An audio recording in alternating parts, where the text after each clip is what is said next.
અંકલેશ્વર શહેર અને જીઆરડીસીના 1 લાખ કરતા વધુ રહીશોના માથે જીવનું જોખમ ઊભું થતું કાવતરું સામે આવ્યું છે।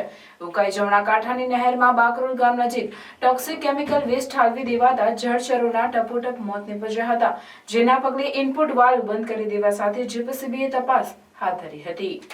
અંકલેશ્વર શહેર અને જીઆરડીસીમાં તળાવ મારફતે ઉકાઈ જમણા કાંઠાની નહેરનું પાણી સ્ટોર કરી પહોંચાડવામાં આવે છે, જે નહેરમાં અવારનવાર ગંદકી કરવામાં આવતી હોવાની ભૂતકાળમાં અનેક ઘટનાઓ સામે આવી છે।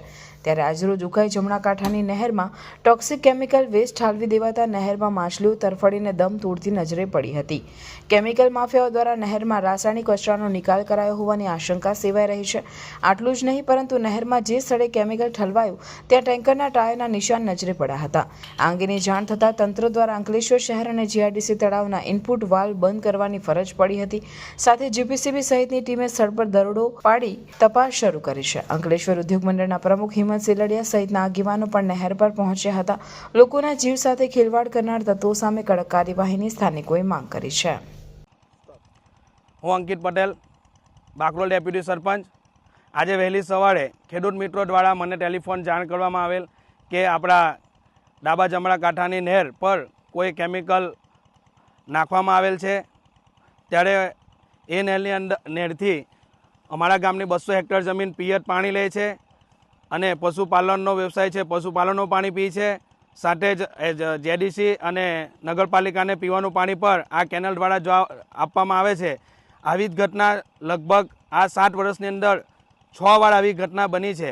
હું તંત્રને એટલું જ કહીશ કે આવી ઘટનાઓ વારંવાર બને છે તો એમને કાયદાનું ભાન કરાવે અને તંત્ર આમાં ધ્યાન લેશે તો જ એમને કાયદાનું ભાન થશે એવું કહેવા માગું છું। અને તંત્ર આમાં ધ્યાન નથી આપતું, એના કારણે જ વારંવાર આવી ઘટનાઓ બની રહી છે। બસ એટલું કહું છું। નહેરમાં કેમિકલ નાખવાનો મામલો આવ્યો અને જે રીતે નગરપાલિકા દ્વારા તમે શું આજ રોજ વહેલી સવારે મારી પર ટેલિફોનિક ચર્ચા થતા ત્યારે એક સ્થાનિક મારા મિત્રનો ફોન આવ્યો અને એમણે કીધું કે ભાઈ વડોદરાની ઉપર મેઇન કેનાલ અંદર કાળા કલરનું પાણીનું વહન થાય છે, તો તમારે અંકલેશ્વર જે પાણી ગામ તળાવની અંદર આવે છે એ તમે ચેક કરો। એટલે મેં મારા નગરપાલિકાના વોટર વર્ક્સના એન્જિનિયરને તાત્કાલિક જાણ કરતા એન્જિનિયર સ્થળ ઉપર પહોંચી મને મેસેજ કર્યો કે અહીંયા એવું કોઈ પણ પ્રકારનું પાણી કેમિકલવાળું આવ્યું નથી અને આપણું પાણી જે તળાવમાં છે તે પણ ક્લીન છે।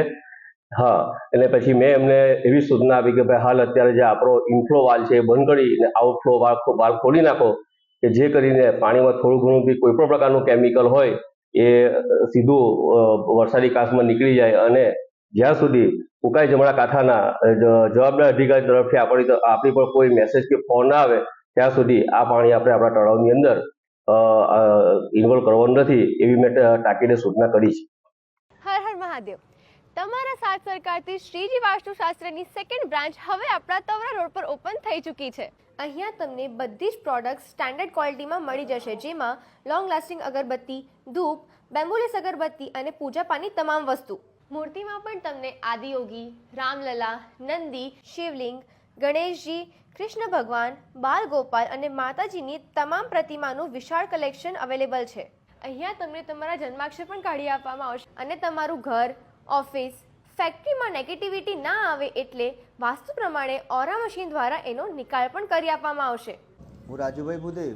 હવે આપને શક્તિનાથ જવાની જરૂર નથી।